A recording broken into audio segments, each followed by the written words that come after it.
Pinalagan ng ilang grupo ang pahayag ni Senador Robin Padilla tungkol sa depression, kung saan tinawag niyang mahina ang mga kabataan ngayon.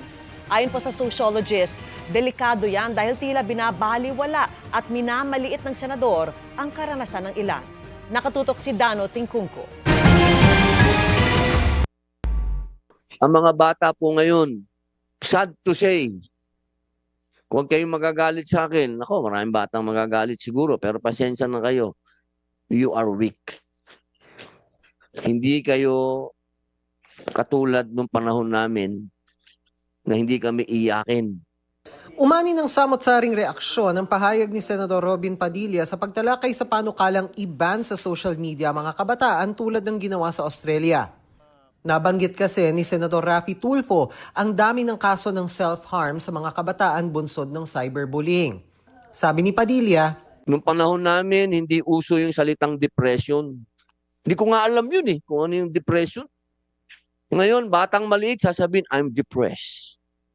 pinalaga ng ilang grupo ang pahayag lalo't hindi nila imbento ng bagong henerasyon ang depresyon na nararanasan nila dahil araw-araw silang humaharap sa mga krisis. Kahit ang ilang kabataang aking nakausap, may gustong itama sa mga binanggit ni Padilla.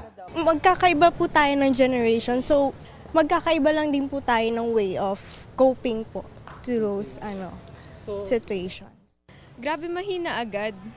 Siguro naman at that time, before, nung panahon nila, hindi siya nadadiagnose kasi ayun nga, mental health nga naman, hindi naman nila pinapahalagahan noon as compared ngayon na we're really vocal about those things. It's not a sign of weakness. It's also a sign of strength because the fact that you are opening about your vulnerability, yes. It's not easy naman to open up. Ang sociologist na si Ash Presto na bahala rin sa komento ni Padilla na tila binabaliwala at minamaliit niya ang karanasan ng ilan.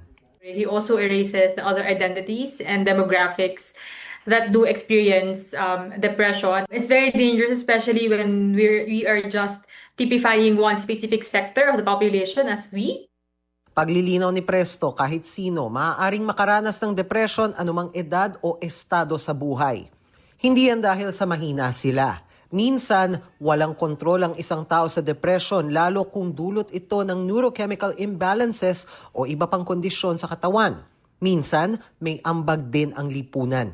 There are also some social aspects to depression. Some people are getting depressed because they are underemployed. And it's a very difficult time to get a job now in the Philippines. Not having to find a job, and you have people attacking you here and there, you really go down into this rabbit hole of negative emotions.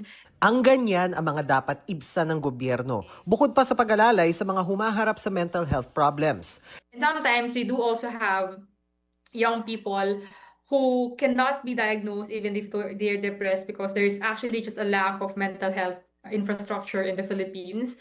Dahil sa pagdinig ay nasisi rin ang social media at hindi umano pag-alis sa ilang post na cyberbullying na nagbigay ng pahayag ang Meta, kumpanyang may-ari ng Facebook.